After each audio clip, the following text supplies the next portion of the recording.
कोरबा जिले के सभी शासकीय उचित मूल्य दुकान संचालकों का चुनाव मंगलवार को संपन्न हुआ, जिसमें एक बार फिर से विनोद मोदी निर्विरोध अध्यक्ष चुने गए।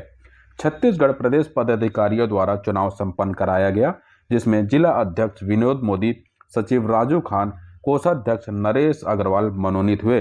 प्रदेश अध्यक्ष चुनाव के बाद मीडिया से भी रूबरू हुए। हमारे प्रदेश में मजबूत हो, हमारे विक्रेताओं की भलाई हो, उनकी भी आर्थिक आय में वृद्धि हो और आगे जो है हम अच्छा सार्वजनिक वितरण प्रणाली हो। अंतिम में आप आपको सुझाव देने के लिए कोई दिक्कत में परेशानी हो तो आप अपने बात रखेंगे, जिसके आधार पर हमारे प्रदेश में जवाब देंगे। मैं ज़्यादा नहीं कहूँगा क्योंकि समय ज़्यादा। सर, आपका पहले परिचय दे देंगे। मेरा नाम रामदेव सिन्हा, छत्तीसगढ़ राशन विक्रेता संघ प्रदेश अध्यक्ष। आज आप लोगों के बीच चुनाव हुआ है, कौन कौन पदाधिकारी चुनेंगे बताएंगे। आज हमारे बीच में जो जिला कोरबा का बैठक संपन्न हुआ, उसमें जिला अध्यक्ष हमारे बीच में सम्माननीय विनोद मोदी जी को कोरबा जिले का दायित्व दिया गया है।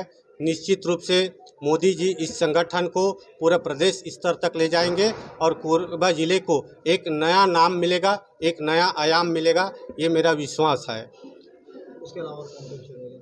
आज हम 2 दिवसीय दौरा पे निकले हैं, जिसमें प्रथम बैठक आज हमने जांजगीर चांपा में किए हैं।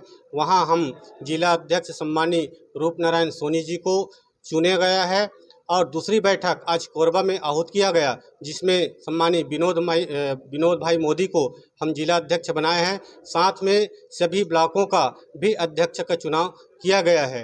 यह दौरा 2 दिन का है। कल हमारा अगला बैठक शक्ति जिला में है, उसके बाद में रायगढ़ में हमारी अगला बैठक होगा। आपके संगठन में कितने लोग जुड़े हुए हैं? हमारे संगठन में 20 जिला जुड़ा था। कोरबा जो है 21वें जिले के रूप में आज जुड़े हुए हैं। यह संगठन का कार्य जो है पिछले 4 वर्षों से पूरा प्रदेश में चलाया जा रहा है, लेकिन कोरोना काल के चलते हम लोगों ने अपनी संगठन में विस्तार में थोड़ा सा धीमी हुआ है और निश्चित रूप से यह संगठन अब 1-2 महीने के अंदर पूरे छत्तीसगढ़ राज्य में बना लिया जाएगा। उचित मूल्य दुकानों पर लगातार आरोप लगते आ रहे हैं भ्रष्टाचार की या कालाबाजारी के, उसको सुधारने के लिए क्या करेंगे आप? देखिए, भ्रष्टाचार जो पहले लगना था वो लगा चुके, लेकिन अब जितनी पारदर्शिता सरकार ने हमारे ऊपर लाया है, ऐसे पारदर्शिता तो अब किसी अन्य विभाग में भी नहीं हो सकता, क्योंकि जब से ई पोस्ट मशीन आया है तब से राशन की जो सिस्टम है, पीडीएस की जो सिस्टम है, पूरी तरह से 1 नंबर का काम हो गया है। अब किसी भी राशन दुकान में भ्रष्टाचार का आरोप कोई लगा नहीं सकता। ऐसा देखने में आता है लगातार अभी विगत 15 दिनों से ई पोस्ट मशीन जो है खराब है, इंटरनेट नहीं रहता है, इससे दुकानदार परेशान होते हैं। इसको लेकर आप क्या करेंगे? ये एक समस्या है, क्योंकि सभी छत्तीसगढ़ की सर्वर को उठा करके पूरे हैदराबाद में शिफ्ट किया गया था। वहाँ से भी हमारी जो सिस्टम नहीं चल पाया, तो हमारे उस सर्वर को एक और विभाजन किया गया, उड़ीसा के भुवनेश्वर में तब्दील किया गया है, जिसके तहत चलते हुए हम सर्वर से जूझ रहे हैं, लेकिन सर्वर की समस्या अभी फ़िलहाल ठीक हो चुका है।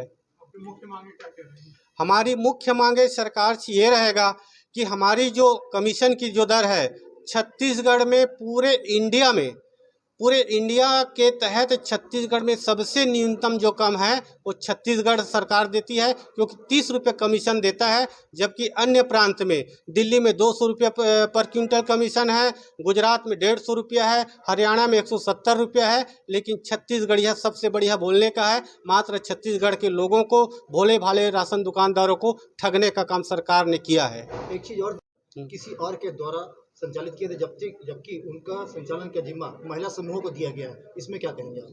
महिला समूह को दिया गया है, ये बिल्कुल आपने सही क्वेश्चन किया है, लेकिन अधिकतर जगह पे महिला ही दुकान संचालित करती है। हमारे बीच में महिला प्रकोष्ठ के अध्यक्ष है, सभी महिलाओं को इस ओर जागृत कर रहे हैं। जब सरकार ने आप लोगों को दुकान संचालित करने के लिए दिए हैं, तो महिला समूह ही इस दुकान को संचालित करें।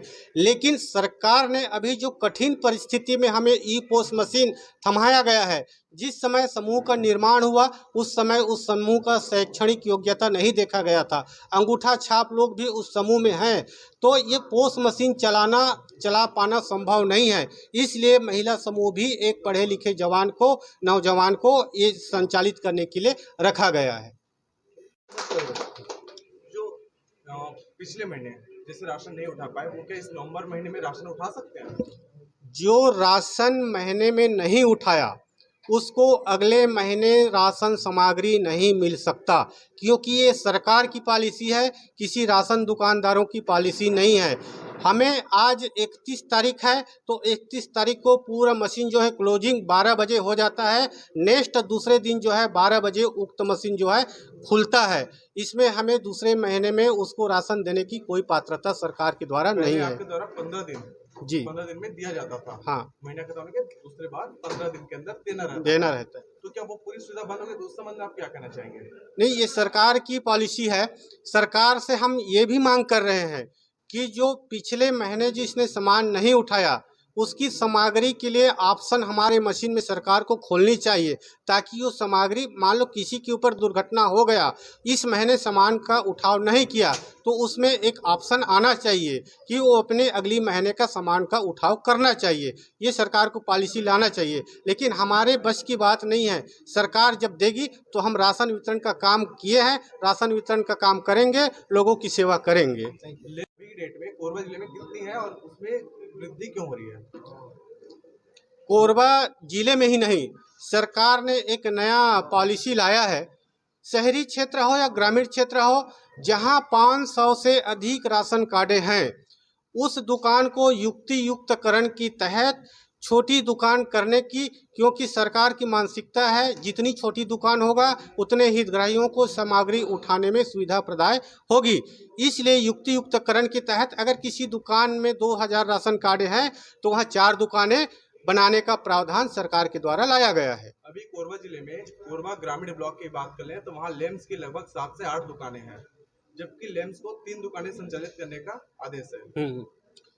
आपकी जो बात है पूरे छत्तीसगढ़ में, हम इस बात को अभी खाद्य सचिव के पास रखेंगे कि खाद्य सुरक्षा अधिनियम के तहत पहले कोई भी एक समिति, चाहे समूह हो चाहे ग्राम पंचायत हो, उनको 3 दुकान संचालित करने का एक प्रावधान था, लेकिन उसको भी सरकार ने शिथिल करते हुए अब एक संस्था को अधिकतम 2 दुकान संचालित करने का प्रावधान है। अगर 2 दुकान से अधिक एक संस्था संचालित करता है तो वो गैर जिम्मेदाराना है, वो अवैध रूप से दुकान संचालित कहलाएगा।